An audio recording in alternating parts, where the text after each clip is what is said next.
இன்றே டவுன்லோட் செய்து உங்கள் ஃபேவரட் ஷோக்களை என்ஜாய் பண்ணுங்க.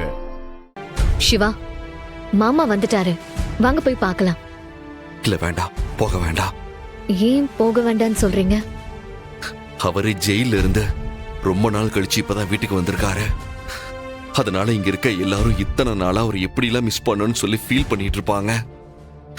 இந்த நேரத்துல நாம போய் அவர் முன்னாடி நின்னா அது நல்லாவா இருக்கும்? சும்மாவே எல்லாரும் நம்மள அப்படி திங்கிற மாதிரி பாப்பாங்க. இப்ப சொல்லவா வேணும்? பத்தாததுக்கு அந்த கபிலன் வேற அங்கதான் இருப்பான்.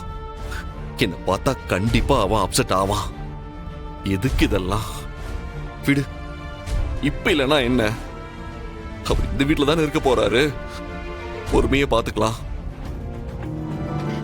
என்ன இருந்தாலும் நம்ம மாமா வீட்டுக்கு வந்தது தெரிஞ்சும் அவரை போய் பார்க்காம இருக்கிறது ஒரு மாதிரி உறுத்தலா இருக்கு. எனக்கு ஒரு மாதிரியா தான் இருக்கு. ஆனா நாம போனா அங்க இருக்கிறவங்களால நார்மலா இருக்க முடியாது. அவங்களாச்சும் நிம்மதியா இருக்கட்டும், விடு. எனக்கு என்னமோ மாமா உங்களை தேடுவாரோன்னு தோணுது. யாரு? அவரா? நல்லா தேடுவாரு போ. ஏன் ஹைலி, நீ வேற. அவர் இந்த வீட்டுக்கு வந்ததை நினைச்சு சந்தோஷப்பட்டாலும் இனிமே என் முகத்துல வேற முழிச்சாகணுமேனு அவர் யோசிச்சுக்கிட்டே இருப்பாரு.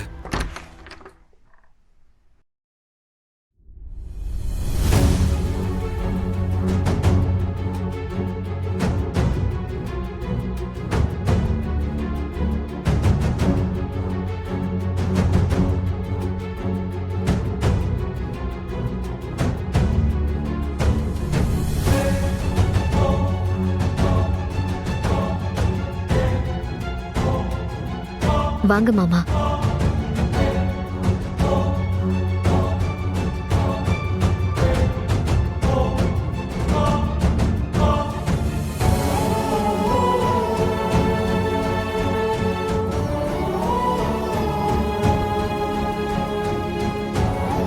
போலீஸ் என்ன அரெஸ்ட் பண்ணிட்டு போனதுல இருந்து கோர்ட்ல தீர்ப்பு வர வரைக்கும் என்ன வெளியே கொண்டு வரதுக்காக இந்திராணி எவ்வளவு கஷ்டப்பட்டாலோ அதே அளவுக்கு நீங்களுமே கஷ்டப்பட்டிருக்கீங்க.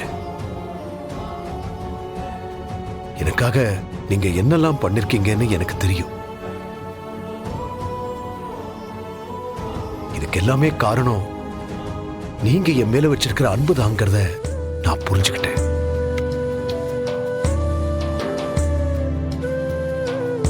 இந்த அன்புக்கு நான் ரொம்ப நன்றி கடன் பட்டிருக்கேன். இதுல என்ன மாமா இருக்கு? உங்களுக்கு ஒண்ணுனா எப்படி எங்களால சும்மா இருக்க முடியும்? நாங்களும் உங்க குடும்பம் தானே.